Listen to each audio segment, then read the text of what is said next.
Hi, I'm Megan Nicholson, the MajorTim.space 2022 to 2023 13 to 14 Young Ambassador. Hi, I'm Kieran Ongley, the MajorTim.space 2022 to 2023 10 to 12 Young Ambassador. Today we're going to be interviewing Dr. Tanya Harrison. Hello. So, Tanya, it's a pleasure to meet you. Could you perhaps explain a little bit about your job to us and the people that could be watching? Sure. So right now I work for a company called Planet, which is based in San Francisco in the US. And we operate the world's largest constellation of Earth observation satellites. So we take pictures of the whole landmass of the Earth, so all of the land, but not the oceans, every single day to look for change.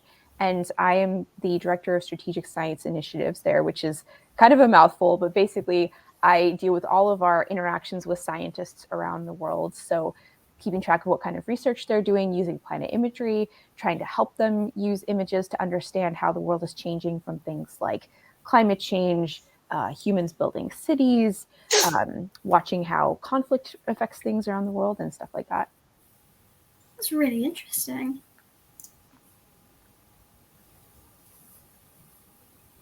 So, Kieran, do you have a question to ask? Yeah, so during lockdown, obviously there was less travel and everything. Was there a difference in climate change during that time?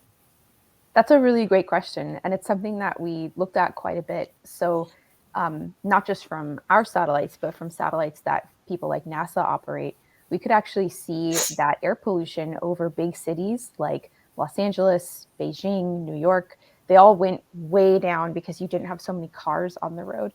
And I think it was a really powerful way for us to see just how much of an impact humans have on the climate and the atmosphere every single day. We even could see things like, you may have seen this on social media because a lot of people were posting pictures of dolphins that came back to the canals of Venice. Those videos were actually fake, but what did happen in the canals of Venice was that they cleared up really, really dramatically. So usually you have lots of boats going through with tourists on them, and it turns up the water a lot. So it's really rough and you can't really see through it. But when the boats were gone, you could actually see through the water from space. And so scientists were looking at how much less stuff was floating in the water from space. And they could also start to do what's called bathymetry, which is looking at the shape of the land underneath the water just by looking at pictures of it from space, which is pretty cool. You can't have water that's very very rough to be able to do that because you can't see through it to see what's underneath the water. That's incredible. So I imagine that you travel a lot with your job. Is there a particular place that you've worked that you felt more at home? Oh, that's a great question.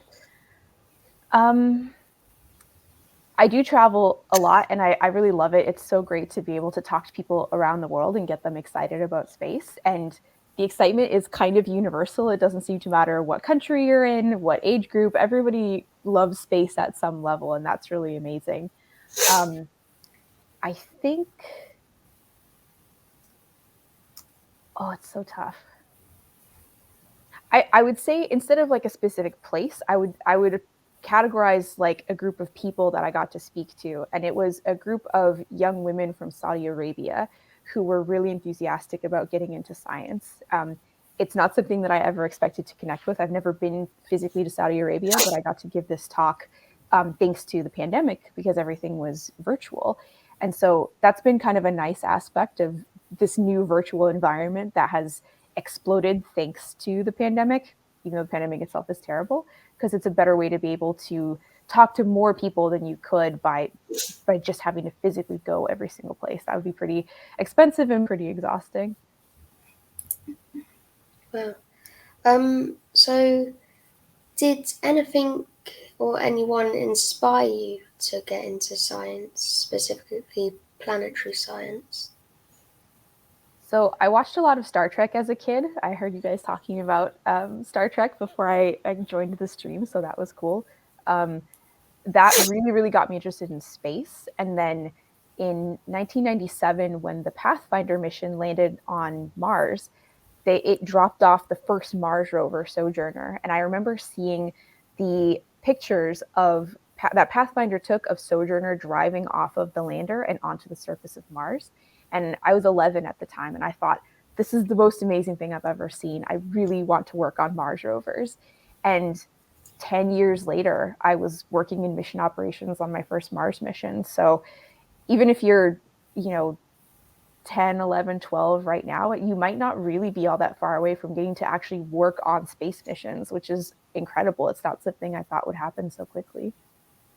So things like Star Trek got you into a love of planetary science, but what sparked your love of geology? I read that you have a PhD in geology.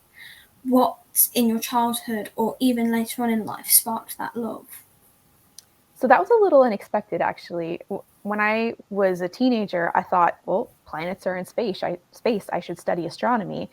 But partway through my undergraduate degree in astronomy, I recognized that, or someone told me, my advisor said, well, if you want to study Mars, like the surface of Mars, and work on rovers, you should probably study geology instead, because astronomy is more like, if you're talking about planets, like planetary formation. So how are planets forming in planetary nebula? How do they orbit around stars? How do they interact with each other and their moons? It's not really about what's happening on the surface of planets.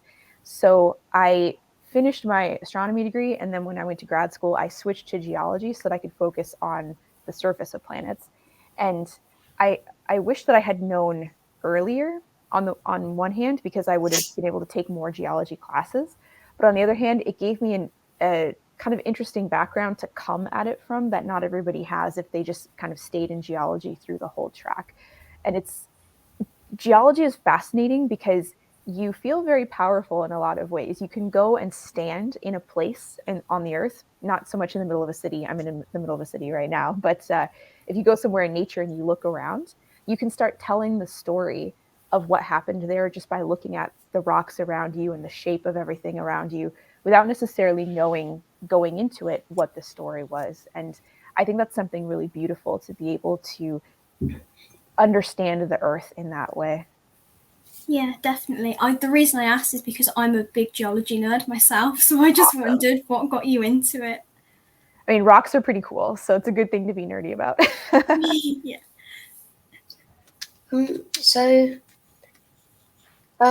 Does the work you do now have any relation to previous work, such as the Mars Rovers?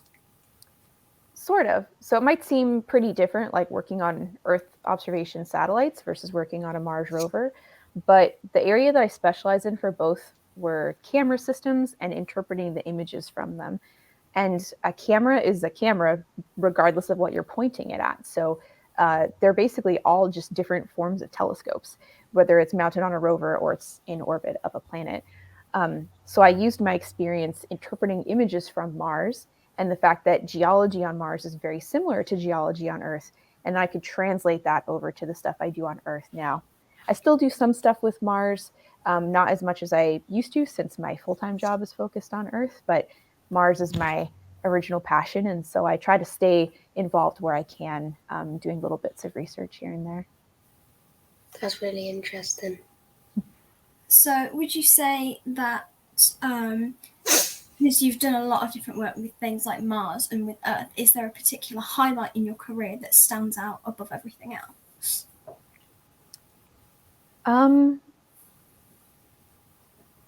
There's been a lot of cool things which I feel very lucky for. I think it's kind of a sad highlight, but I worked on Opportunity the week that we lost contact with the rover, and was part of the process of trying to go through and revive it. I wasn't involved in actually like the revival efforts, but I was on the team, like kind of watching as this was happening. And then when we decided that it looked like there wasn't anything we were going to be able to do to get the rover back, I got to go to the Jet Propulsion Laboratory and be there for the final decommissioning. And it was such a powerful thing to be a part of, standing there with all these other people that had worked on this mission. Some cases just a few years, like me. Some other people had worked on this for like 15 or 20 years of their career, and like all being together there and collectively crying and hugging each other and like telling stories about working on this mission was a really unique experience. There's actually a documentary that just came out. I'm not sure if it's playing in the UK yet, but it's called Goodnight Oppie. And it shows some of the footage actually from when we were all there at JPL, decommissioning the rover and kind of telling the story of the mission. Somebody, one of my friends who worked on the mission told me about it. So it's probably something that's worth checking out. She said it was really good. Yeah, it's just incredible because obviously you don't even necessarily have to work on a project like that for so long to become so attached to something like that. And it's just amazing to learn about how you care even about something that's God knows how many miles away on a different planet because you've worked on it. It doesn't matter how long you've worked on it for. It's still kind of like your child and you're looking out for it. Absolutely, especially when it comes to a rover, because it kind of controls your day-to-day schedule in a lot of ways like a child would. You have to get up at a certain time. There's specific things you have to do throughout the day. You're checking on its health constantly, making sure it's working properly. And so I think you get a lot more emotionally attached to it than you do maybe to a satellite, which is harder to kind of picture as like a living creature. Whereas the rover, I think it's easy to feel for it like you would your dog or something like that. And so you just really want to make sure that it's doing well and it's like doing all the things you asked it to. So it's definitely a very different experience working on a rover versus a satellite. I love the satellites, but not in the same way that I loved the rovers, that's for sure. That's really cool. So what was your role in the Mars Rover missions? So the first one I worked on was Curiosity, and I was what's called a payload downlink lead, which is a fancy way of saying I would look at the images when they came back from the cameras and kind of interpret them from two different ways. So one is the standpoint of a geologist. Is there something cool happening in this image that's telling us something important about the history of Mars? And then some of it is sort of an engineering standpoint. Is the camera healthy? Is it operating at the right temperatures? Is there anything kind of weird at the health readings that come back? We call it telemetry. Every single day to kind of see like how it's progressing. With Curiosity, I worked on it before it landed on Mars, and so a lot of it was kind of testing on Earth to make sure things were working, or testing out the scripts that we would write. If anybody is a programmer watching, we control the cameras with Python, so Python is a really good language to know. And then on Opportunity, it was the same thing. I was a payload downlink lead, so looking at the images from that. But by the time I came on to, I worked on Curiosity kind of from very early days. Opportunity, it had already been on Mars for about 12 years or so before I got to work on it. And so it was a little different because the rover was not fully functional anymore. So the cameras were a little bit more temperamental. It didn't always do everything we asked it to. It had what we called amnesia events. So you would send commands and it would just kind of forget to do some of them. And so you check the next day and say, okay, of the 10 things I asked you to do, how many did you actually do? And it might be like 5. So you recommand it to do the next things the next day, and you just kind of hope that it worked. So it was a very different experience working on like an old rover kind of on its last legs versus a brand new shiny rover. And then for both Curiosity and Perseverance, the newest rover, I worked on what's called the Landing Site Working Group, which is basically the group of people that pick where the rover is going to land. And it's usually a thing where a bunch of scientists say, like, here's all the places we'd love to go. And you have a lot of debate over which one is the best site to answer the questions that you want to answer with that particular mission. And I feel really lucky in that with both of those rovers, we've gone to the places that I was really hoping they would go. Everywhere you go on Mars, you're going to learn something amazing, but some sites are like just a little bit cooler than others. What was the most amazing thing that you learned in the Mars missions? I think just how dynamic Mars is. When we think of other places like the moon or Mars, I think you probably just imagine a dead red rock floating in space. It's got lots of boulders all over it. But there's stuff happening on Mars all the time. It has a lot of weather, not just the big dust storms like you see in movies like The Martian, but there's little water ice clouds that float overhead. You get little dust devils that go across the surface, kind of like little tornadoes, and they leave these lines behind them as they move the dust out of the way. We saw avalanches off the polar caps. We saw landslides in some areas. We could see dust flowing down hills. And we might have even seen little tiny flows of super salty water so that it's salty enough that it can stay liquid on the surface of Mars today. That's really impressive. Yeah, so there's just tons of stuff going on all the time. I mean, from a geology point of view, that's got to be fascinating, because learning that, because all the weathering that the planet's gone through has obviously shaped the landscape that Mars has now. So do you think that it ever sort of fed more into that thing of when you first started on like the Mars missions? Did it ever kind of make you realize that, no, this is where I'm meant to be? Definitely. I think it didn't take very long, like working in mission operations, to be like, this is exactly what I wanted to do. This is my dream job. Because there are a lot of scientists out there that get to do data or do research with data that comes back from those missions. But there are very few people that actually get to be the ones that basically hold the keys, right? So I got to pick like what things we took pictures of on Mars. And I got to write Martian weather reports that we would use to figure out, how much can we operate the rover on a day-to-day basis based on how dusty the atmosphere is. And I know for the weather reporting part, there's only something like maybe 3 or 4 other people on the entire planet that have ever gotten the chance to do that. And the novelty of that doesn't wear off, and kind of the impact of realizing like, wow, I'm doing something that no other human on the entire planet is doing right now in this moment. That's a very cool and awe-inspiring feeling. I never thought I'd hear the words Mars weather report. That's one of the most fun things I've ever heard. It's pretty amazing. Like, we would be sitting around a desk every week planning what we were going to take pictures of from orbit with the Mars Reconnaissance Orbiter, the context camera on board. And then we also have another camera called Marcy, the Mars Color Imager. And it images all of Mars pretty much every day in color to look at how the weather changes from a day-to-day basis. And since Mars doesn't have oceans, the weather's actually super repeatable year after year. So you can kind of predict the weather on almost a week-by-week basis based on the 20 plus years of daily imagery that we have looking at the weather. So we would be sitting there on like a Friday or a Monday, I forget what day of the week the meetings were now, but we'd sit there and be like, oh, it's the dates on Mars, we call them LSBS, which is short for solar longitude. So we break the calendar down into 360 degrees based on where Mars is around the sun. And the number tells you what season you're in. So like 0 to 90 is one season, 90 to 270 is another season. You're like, okay, it's LSBS 40, which means there's going to be dust storms in Acidalia. It's going to be frosty in Hellas. Like, just sitting there going through all of that stuff. And at the time I was like 20, 21. And I'm sitting there trying not to just smile through this entire meeting, because I'm like, this is the coolest thing I've ever sat in on.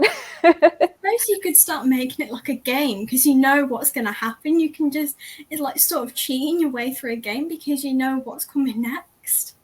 Yeah, I always wish that we could record videos of them, like an actual weather report. Unfortunately, this was before like YouTube was a big thing on the internet, and we didn't have a lot of resources. So my boss was like, no, we can't do that. But I dream of it every once in a while. Like, well, I still know what the weather patterns are. So like, I could just record something now. So stay tuned. Maybe someday I'll actually post Mars weather reports somewhere. So if health issues were to occur on the Mars rovers while they were on the surface of the red planet, then how would you approach these problems? That's a great question. So obviously we can't go there and fix it. So a lot of times you have 2 options. One can be, is there something we can do to update the software to fix the problem if it's a software issue? Or is there a way that we can work around the problem? So Spirit, for example, which was a rover that got to Mars in 2004, at some point one of its wheels got stuck and it couldn't drive forward anymore. They weren't able to fix it mechanically. So what they ended up doing was just driving the rover backwards, and it worked really well. And it also ended up just dragging the wheel behind it as it was driving. And it dug this trench in the dirt that exposed a bunch of white material that we hadn't seen before because it was underground. And when the rover analyzed what that stuff was made out of, it turned out that it was made out of something called silica, or opaline silica, which told us that there was warm water in this part of Mars at some point in the distant past. And so it was kind of serendipitous. If the wheel hadn't broken, we might not have made this major discovery. So there's usually clever workarounds like that we can do to prolong the longevity of some of this stuff. But every once in a while, something breaks and you can't fix it. So you might have to just turn off an instrument or use it less frequently, or maybe it just doesn't give you data that's as good as it used to be anymore. But we can't like replace a wheel or, fix something like you could if you were trying to repair a car here. Well, in that case, I think the Mars Rover wheel should get broken more often. Yeah, who knows what other major discoveries we would make if something were to break. Yeah. I mean, do you have like an engineering background? Did you ever work on like the construction of the Mars Rover, or were you there at the time it was being constructed? I was there for the construction of Curiosity and Perseverance. I'm not an engineer myself. I'm like pretty strictly a scientist, but I like to say that I pretend to be an engineer. So I didn't work on like physically building cameras, but I did work on things like writing software for them. I was part of something called thermal vacuum testing for the Mastcam cameras on Curiosity, which was pretty cool. But it literally just means you sit there and make sure nothing catastrophic happens while it's in a giant chamber that simulates it being in space. And I'm trying to think. I did some stuff with calibration at one point. So it's like sort of delving into the engineering space, but like I don't know how to design and build a camera. Usually the stuff that I would work on would be, here's the questions that we want to answer scientifically.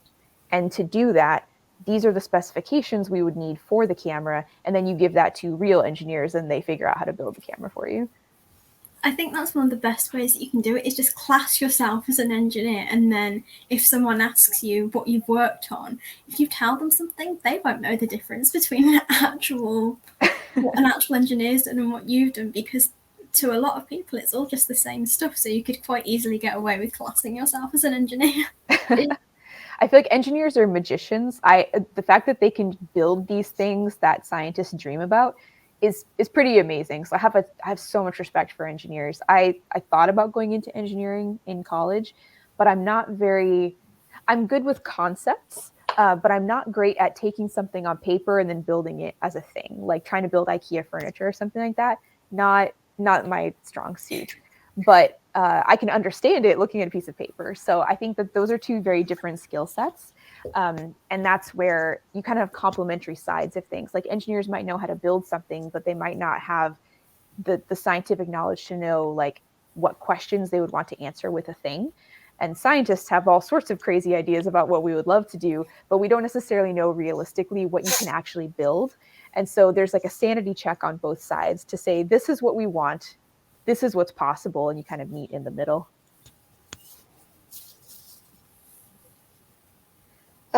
So was any of your family into science?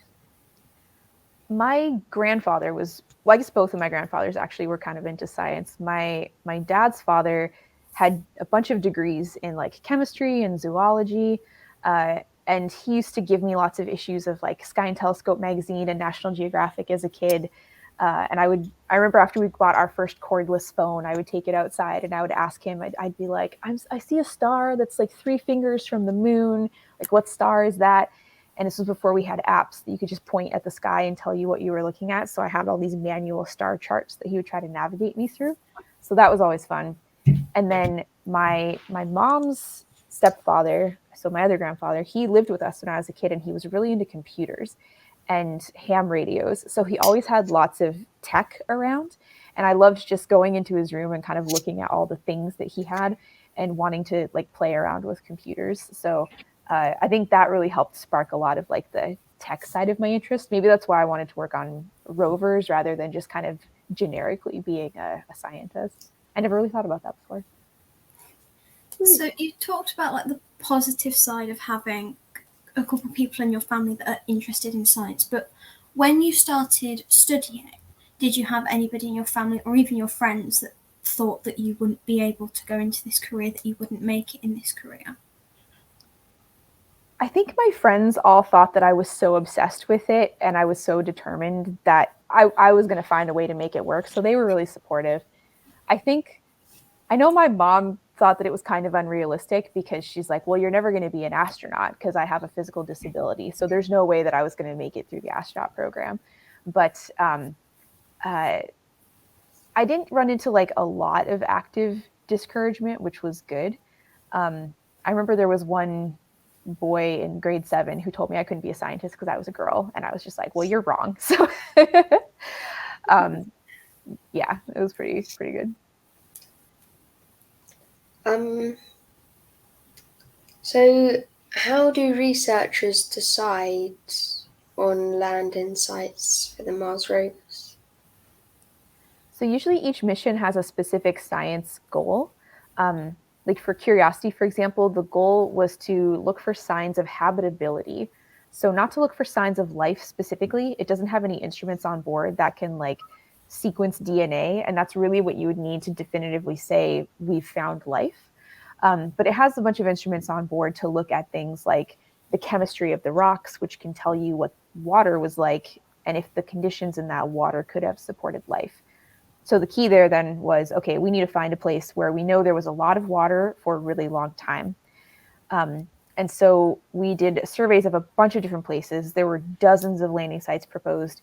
And then over the course of a few months to maybe a couple of years, basically kind of like a debate team, every science group that is supporting different sites will give their case on why their site is the best one for us to look at. And then there's a vote. So they'll go through and everybody votes on the team and says, okay, based on these 20, 30, 40 sites, these are the ones we think we should go to. And then eventually it boils down to the final few, and a combination of voting and like NASA getting to decide if it's a NASA mission, they'll pick like which one is the final site. So it's a very long process, but it's so important because you only get one of these missions every few years and they're really expensive. So you want to make sure that you're getting the most bang for your buck in terms of like what kind of information you're going to get out of the mission. Do you think that maybe the same landing sites that they chose for the Mars rovers could eventually be considered when humanity is able to visit Mars? So in general, they're actually not great sites for humans to land at because most of them are really close to the equator. And that's kind of been necessary from a power standpoint since until the last couple of rovers, everything's been solar powered. So we need them to be at a place where they're going to get lots of sunlight for long periods of time. And for humans, though, we really want to have access to water. And there's a lot of buried ice on Mars, but it's all kind of at higher latitudes. So like 45 degrees and closer to the poles. So we'd probably want to go places up that are much, much higher than where we've sent the rovers before. The downside is those areas also tend to have worse weather. So it's not great from like a power standpoint for dust storms. We did land one lander in the higher latitudes called Phoenix back in 2007. But it only lasted, I think it was less than a year and we knew it wasn't going to last very long because the winter storms came in and it lost power. It still lasted longer than we expected, but the high latitudes are harsh. Kind of like if you think about living in like Alaska or northern Canada, it's kind of the same thing on Mars. It would just be really cold and the weather's not great for big parts of the year. So if someday it'll probably be, even if humans would at some point, it would be ages away, but if humans could walk on Mars, would you want to go?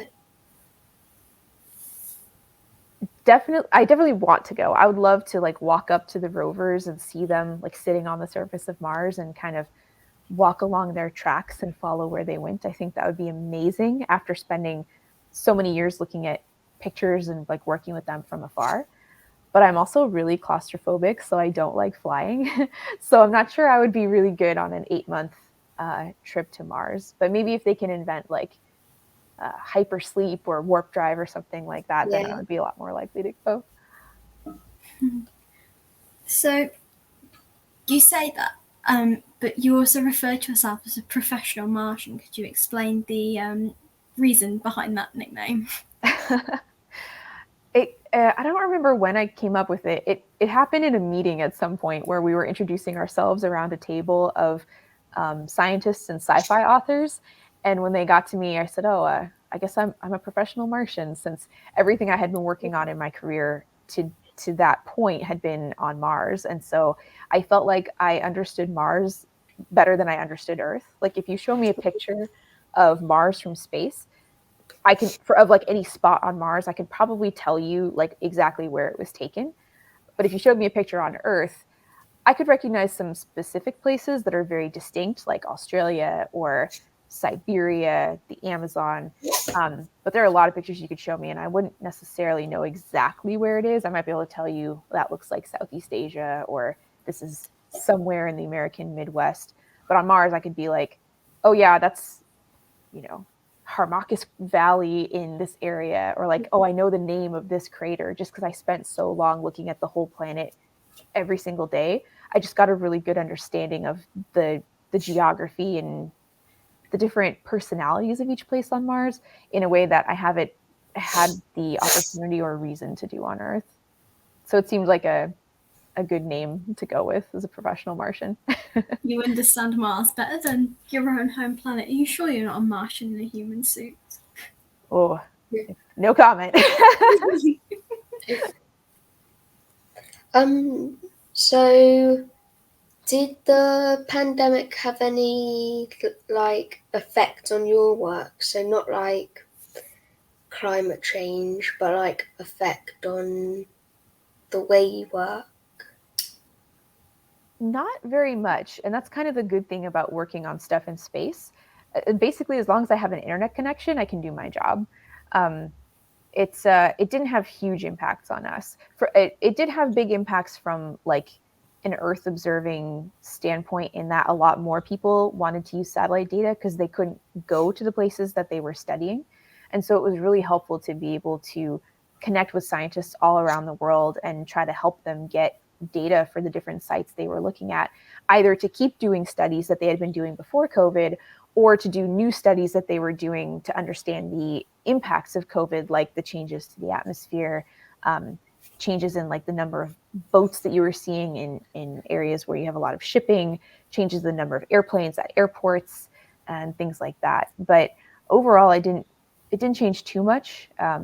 I did miss getting to see people, so that was not so fun. I'm glad now I can kind of go into my office every once in a while and see people, so that's been really good.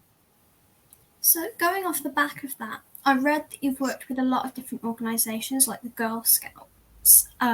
What was your experience there, and did you ever feel that you inspired some young girl to follow in your footsteps? I would say that's definitely happened. It feels weird to say it that way, like for me to say it. But every time I see like somebody, especially a young girl, like see that interest get sparked in them, I get so excited, and I want to like find any way I can to encourage that that interest. So like connecting them with resources, or loading them up with lots of space swag, and like offering to be a mentor to help them figure out what their path should be. And I hear from a lot of people, either like from the students themselves, or if they're really young, sometimes I hear from their parents. They'll message me on Twitter and like let me know kind of the impact that I've had from either a talk I've given or something that they watched on YouTube. And that's such an amazing feeling to have, because I don't feel like I had a lot of mentors that I looked up to in the field when I was young. And so I didn't really set out to intentionally be that person for other people, but it's really heartwarming to know that by just being myself and putting it all out there, that it's something like that it's had that impact on other people. I think especially being so open about having a disability and like posting pictures on Twitter when I'm in the hospital, or like getting IV infusions and stuff like that, I get so many messages from parents that say like, you know, my kid is also getting infusions like this, and they didn't think they could be a scientist. So it really helps them to see that they can, you know, have a career that they love despite having these health problems. And that, I think, means more to me than anything else, because I'm glad that other people can see that they can like live their dreams, even if they have something that they feel like is holding them back. Even that speech is inspiring. So, did the pandemic inspire you in any way? So, like, did it make you feel like you wanted to keep going? I would say early on in the pandemic, I felt really inspired seeing people helping other people. Like when, I'm not sure how much the lockdowns were in like March in the UK, but in the US, when it got to a point where like people basically couldn't go anywhere, you had like people helping their elderly neighbors by going grocery shopping for them, or you had people trying to figure out how they could invent new technology really quickly to help nurses. And there was a group that had, I think it was a group of students in Spain, maybe it was, that had figured out how to use windshield wiper technology to create a thing to automate pumping oxygen bags so that nurses wouldn't have to stand there and manually do it. And it was something that was causing a lot of like supply shortages basically early in the pandemic when we didn't have the vaccines yet. And so seeing people come together like that to try to tackle this big issue that we were all collectively experiencing around the world was really inspiring. And it made me think, you know, I've always wondered, what is the next Apollo moment, which is like the Apollo moon landing brought the world together in a way that nothing else ever really had, in like a moment of positivity. And so I thought for a little bit there, I was like, oh, maybe the pandemic is this thing that will help us understand that like we're all in this together. We have to help each other to be able to survive and thrive in the world. And I'm a little sad that that didn't persist longer. But I think we do at least have a collective understanding at a broad scale that, you know, the world is fragile and life is special, and we should all be really trying to make it better for everybody, and make the world a better place. Be nice to each other. Yeah, I guess that's the key for everything. I mean, I've seen that you've travelled to some amazing locations. What would you say the most unique place is that you visited, and why? Were there people there that felt more of a community? Was it the city that you visited? In terms of like the most incredible place geologically, I would say Iceland, hands down. It's such a unique place. You can see volcanoes, you can see like amazing glaciers, just ice all over the place, landslides. It's probably the most stunning place that I've ever seen. And you can see the northern lights from there too if you go in winter. It was very cold, but very worth it. In terms of people, that's a harder question, but I like the way you worded that.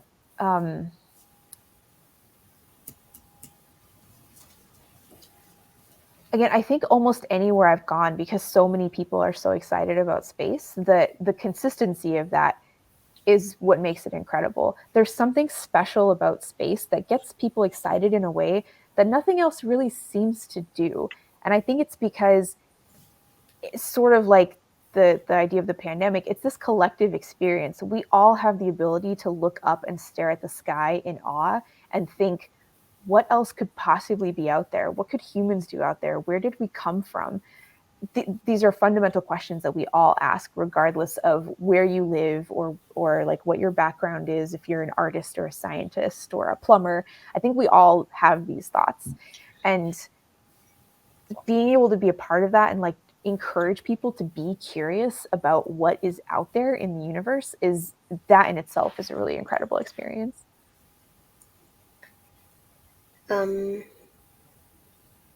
Well, so during everything that's happened, what's been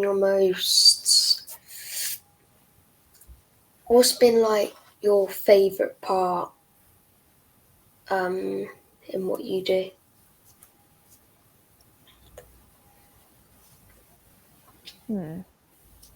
I feel like I should have a really good answer for that after all these years.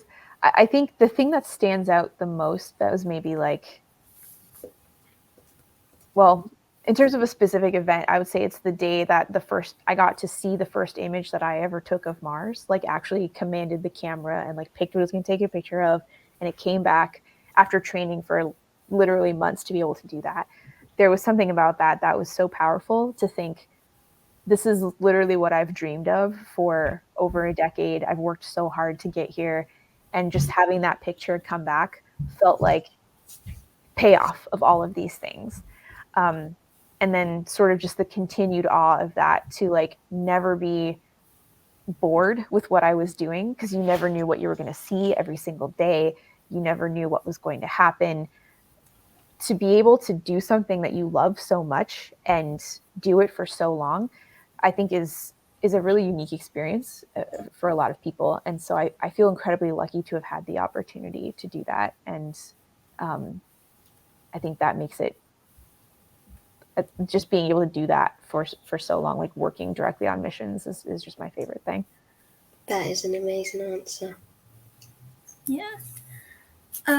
So, as a young girl who's always been interested in space, science, like STEM in general, I often read a lot of things about how there's still a lot of a gap within the world of science. How do you think that we'd ever be able to close the gender gap in STEM? That's a really good question. I think sort of from the ground up, encouraging more girls to get into STEM fields and let them know that it's not just something for boys. I think we've done a pretty good job of that. I'm seeing more and more girls that are excited about all sorts of things related to science and engineering and math. But then once you get them in, we have to retain them better. And that's something where I think we're still struggling as a field, but also just kind of as society, because it can be really hard when you have things like women experiencing harassment and discrimination in the workplace, or running into trouble. Like if they start a family, it can be really hard to balance career and family, and some people leave the field, or they feel like they're kind of driven out because they have children. And it's something that we need to find a way to work better on, because if we're bringing in all the girls in the world to do this kind of stuff, it doesn't matter very much if we still lose like 30, 40, 50% of them within a few years, because we haven't created an environment that makes them want to stay or feel like they actually belong there. I've been trying to work on stuff like that with some colleagues of mine, doing initiatives with things like the Brooke Owens Fellowship, which is specifically for women who are undergrads to get their first internship, well, not necessarily their first, but one of their first internships experiences in the space field. A few of my friends and I also founded something called the Z Factor Fellowship, which is not just for women, but for anybody from an underrepresented background to get their first internship experience in space. And then we also work with the companies to help them understand what it means to create a better environment for all of those people, so that they can try to hold on to more diverse talent as things go forward. So I have hope. Like, there are companies that approach us actively saying, we want to make things better, we want to work with you. And that's really wonderful to see. So I think very slowly we're going to see a shift, especially as more and more women enter. It opens the doors to bring in even more women behind them. Yeah, it should be really nice one day to see everybody being able to do whatever they want with their jobs, because there's a lot of discrimination towards a lot of different communities, like within a science-based job or in a business world, that sort of thing, where there's a lot of discrimination towards anybody that hasn't been there first. definitely. It's definitely not unique to space or unique to STEM. It just, there's like different proportions in different fields. Mm-hmm. I can see that it's getting better. Like, if I think the first conference I ever went to in space was about 2007 or so. And I definitely felt out of place as a young woman looking around at everybody around me. It was mostly older white men everywhere I saw. And now, fast forward to the last few years, you have a very strong dichotomy. If you look at the older population that's at the conferences, it is all a lot of older white men because they've been in this field for so long.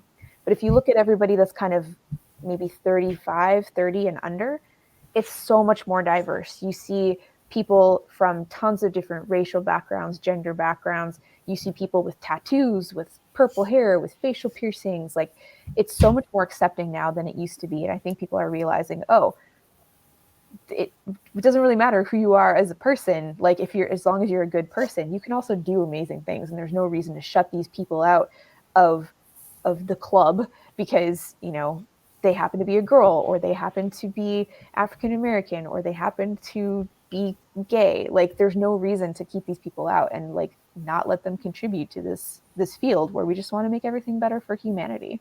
Yeah, it's something that people always fixate on, is if, a person is a woman, or if they're from a different minority background, or if they're from the LGBT community. There's this apparent thought that they wouldn't be able to do the job better because they were those things, but it's nice to see that people have started to realise that no, this is something that no matter who a person is, as long as they're good at their job and they're going to help, get humanity back to the moon or on Mars or wherever they want to search, as long as they can do their job right, it doesn't really matter who they are. Yeah, exactly. I would say it doesn't matter who they are as long as they're good people. So yeah, that definitely. As long as they're a nice person, they can do their job. Yeah. No mean people allowed in space. That's my rule. It's a very good rule. So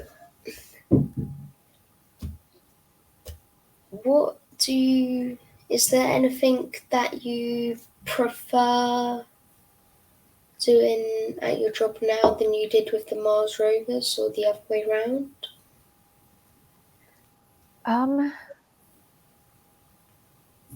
I think the biggest difference that's kind of amazing is being able to work on stuff that's directly impactful on the ground.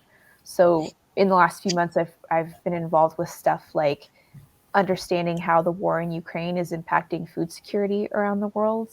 And I worked on some response stuff for the big volcanic eruption in Tonga back in January, February, whenever that was. So it's something where you can immediately see that the stuff that you're doing is important to humans on the ground. Whereas working on space missions, it's a little bit harder to make that direct connection. There's a lot of things that the missions are beneficial for, not just understanding Mars and helping us put Earth in the context of the universe and understanding the origins of life. There's tons of benefits from like a STEM inspirational aspect, from a technology development aspect, from an economic aspect. These missions employ thousands of people around the world over the course of their operations. So I have these missions to thank for most of my jobs in the last 15 years. So, but especially right now, since the Earth is going through so much in terms of like the climate crisis and conflict and things like that, it feels really good to be able to do something that is directly helping in those aspects. Yeah, it seems like there's a lot that has changed in Earth that hasn't really been for the better, but obviously a lot of things now, like with, because it seemed that space exploration kind of was forgotten because nothing new had happened, because it all kind of got swept under the rug when everything with the pandemic and with the war in the Ukraine and everything else that went on kind of went over the top of it. But it's fascinating now to see how humanity has now also been drawn towards the Artemis missions that they're planning, because they finally said that they were going to go back to the moon, and everybody's collective head just turned and went, wait, what? We're going back? Because it's amazing how fast science can bring people together, even if it's just for a split second. Yeah, just a few days ago, I was walking down the sidewalk, and this couple of maybe 18, 20-year-olds, something like that, walked by, and I just heard them say as they were talking to each other, did you hear that NASA's going back to the moon? And it made me so happy to just randomly encounter people talking about space. Or I have a James Webb Space Telescope necklace, like of the golden mirrors, and I wear it almost all the time. And I've had multiple times where people have stopped me on the sidewalk to be like, is that a Webb telescope necklace? Oh man, the Webb telescope is so cool. Like, are you an astronomer? So it's amazing to see people getting excited about it again. And I think especially the Webb telescope pictures are so awe-inspiring. They're getting people excited in a way that we haven't really seen since maybe when Hubble first launched, because we've seen so many Hubble images, but this is just like a whole nother level of stuff that we can see with JWST. So that has made me so happy, like to have people asking questions about it that have never even asked me about space before, even just in my own circles. Like, it's so cool to see.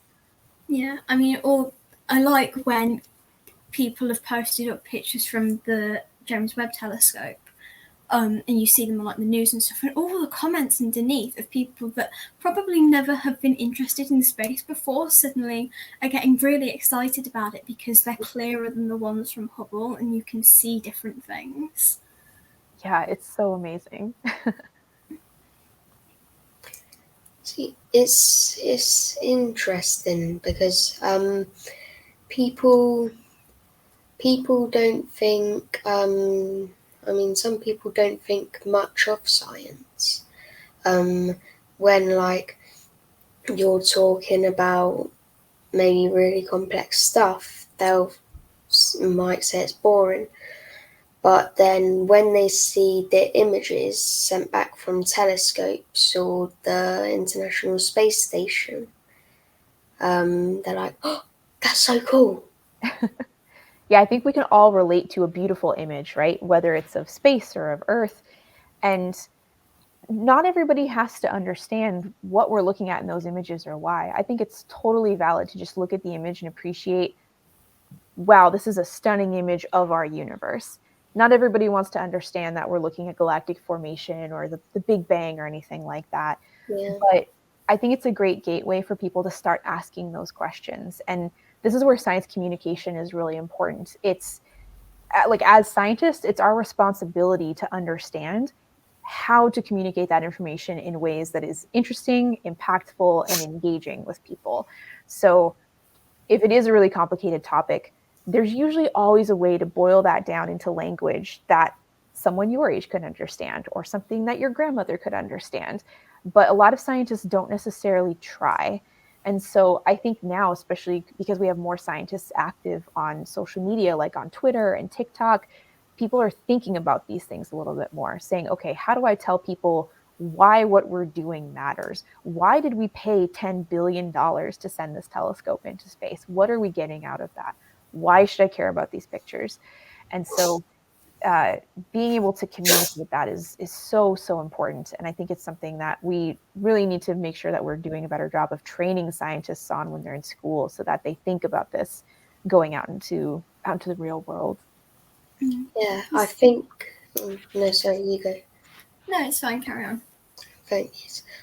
So I think that's one of the things that if we want to get more people into science, that some people need to improve on, such as like explaining better. Like maybe like if you're speaking about chemicals or forces or theories, people that aren't interested in science. Like, I'm very interested in science, so I might know what they're talking about. But people that aren't, they won't want to sit there and listen to people explain string theory in the, I don't know, the most expert way. they'll want it simple. So they'll want you to so they'd want you to explain it more. So go down to their level and say this is how that happens. And so yeah, I think that's something that science YouTubers or whatever need to improve on a bit. It's some do it really well, but some just talk and talk and talk. And someone who's not that interested in science wouldn't want to watch that. They'd want it all explained. They'd want them to go slower. They'd want to actually get a better understanding of it, because otherwise they're not gonna want to. They're just gonna feel that they're not good enough for it, and then not gonna want to try it again. Definitely. I think that does a disservice. You come in and you just hear lots of jargon that doesn't mean anything. It's gatekeeping right there, because it's like, oh, I don't understand this, so maybe I'm not smart enough to do this. And that's not true at all. I think we've kind of created this image that people that work in science or engineering are these super geniuses. And generally that's not true. We're just really smart in the thing that we've chosen to study. So I know a lot about Mars, but I don't know how to, fix my car or, like I said, build IKEA furniture very well. We all have our own skill sets that we're really good at. And it's just the thing that you decide to focus on. I think at the end of the day, being a scientist is really just being professionally curious. And so we should be doing anything that we can to encourage people to ask questions and want to understand more about the world. And by communicating things in a way that is engaging, but not super complicated, you hook people to say, oh, that actually sounds really cool. Can you tell me more? And then you can delve in a little bit deeper if they want to get into the super technical aspects. But a lot of people don't. They just want, the fact that they can spit out at a party or something like that to tell somebody because it's cool. And that's fine too. Like I said, not everybody needs to understand how string theory works, to use your example, but some people really want to, just from a casual knowledge kind of standpoint, and that's okay. Being smart is something that is a very wide range. You don't necessarily have to be smart at one thing that a lot of other people are smart at to be considered as smart. But if there's a group of scientists that want people to be engaged within science, but the people they're trying to reach out to aren't necessarily well versed in that sort of thing, the most easy way that they can get people engaged is to show them pictures from things like Hubble and from James Webb and images from the Mars Rover or images in laboratories, because it will then start making that person's brain a little bit more aware of, oh, there's other things going on in the universe. It's not just things going on Earth, it's a wider scale, and it suddenly becomes a thing of, we're such a small part in the universe, but that small part currently is so significant to us because we don't know anything else that's out there, but the only way that we can find out is if more people get into a scientific field and if more people start working towards space exploration and big telescopes like James Webb. That was really beautiful. That was a fantastic quote. Thank you. So have you found that your what you said was a disability impacts your career? And what advice would you give to anyone who may experience similar struggles now or in the future? It's definitely had an impact. It made it really difficult during university because I would spend time in and out of hospitals or, in and out of wheelchairs and things like that. So I had to drop a lot of classes, which made it take longer to finish certain parts of the coursework. Like it took me 4 quarters to finish 1 quarter of calculus because I kept having to drop from the class. But as I got older, I learned how to balance things better. Like I was better at gauging what I could and couldn't do, and what I could and couldn't do on a specific day. Like, is today a good day, or is today a day that I just like can't actually do anything, or I can't do much productive? That was really hard to kind of learn and accept. Like, oh, you can't operate at 100% of the time.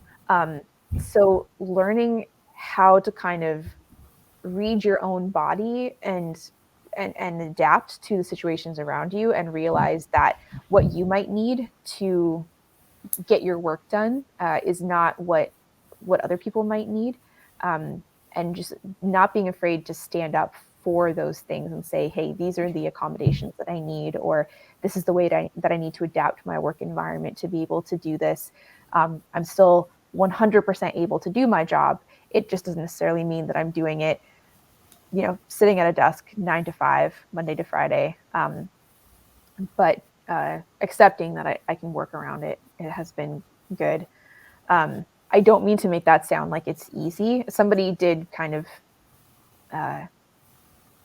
get angry at me at some point for saying, oh, you make it sound like it's so easy to do that. So I try to emphasize now, like, it was not an easy process. This was extremely difficult. I cried a lot. I had some days where I just completely broke down, and I was like, I don't think I can do this. I'm too sick. I'm not going to be able to have a job ever. And it broke my heart because I wanted to do this so badly. But that's where being patient with yourself in the adaptation process can be really helpful, and understand, like, you're not going to understand how to deal with your disability or chronic illness overnight. It will take time, but if you are willing to be patient and figure it out, and you find people that you can work with that are similarly patient and want to help you figure it out because they want you to be part of that community, that's where increasing that pool and being more accepting of this stuff is really important. Then you can probably find ways to still do the things that you love. Well, I think you've done really well to do it. Yeah. Oh, thank you. I think it's always a case of, if you have your heart set on a career that you want to do, no matter what obstacles come in your way, you're going to try and work your way around them as best as you can. Definitely. I've been pretty unrelentless in like pursuing my dreams in terms of like, oh, okay, I've hit a roadblock. Well, what's the detour around this? Maybe it's a long detour, maybe it's not. Or maybe you could just kind of shift paths entirely, and accepting that that's okay is also important too. You might not end up where you expected to go, but it could be an even more exciting place that you end up than where you thought you were going to be going down your original path.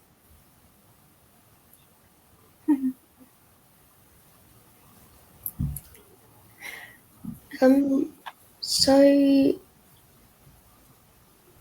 what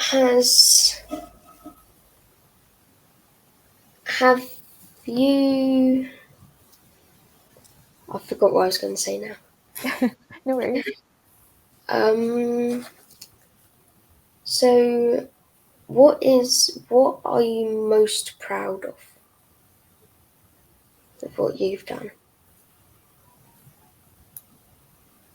I think just in general, I'm most proud of having accomplished everything that I set out to do in terms of kind of goals in my life for this space career, and to have been able to do that relatively quickly. I mean, by the time I was in my early 30s, I had checked off most of the things on my list, which then made me have to sit down and think, oh, what's the next big thing to try for? You always have to have some pie in the sky goal that you're aiming for. I think that that's really important to kind of keep you motivated, and it keeps you going even if you have all these roadblocks in the way, because you're like, I don't have time to deal with being tired today. I've got this thing that I'm working toward. I got to keep going. So just, yeah, I'm proud of the fact that I have not given up at any point in the way, even though there have been some times where that would have been the easier path to take and just say, oh, I can't do this anymore. I knew that I would not be satisfied with myself if I let myself do that. So just like keeping to work toward those goals. Yeah, I don't really think it matters, because obviously there's a lot of times when you will get tired, and like with disabilities or chronic illnesses, there will be days where you won't be able to do anything, but it's not a discouraging thing. A lot of the time, it can often be a bit of a boost because you've had that time to rest.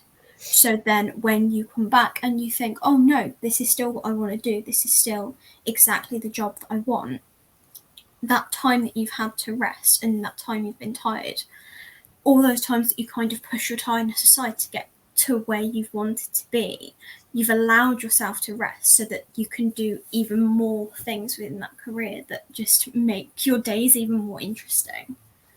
Yeah, taking time to rest is really important. And that's not something that I learned until I was a little bit older, because I would definitely push myself to the edge of burnout many times. So I'm glad as a society we're doing a better job at recognizing that people they're not machines. They do need a chance to rest and recover.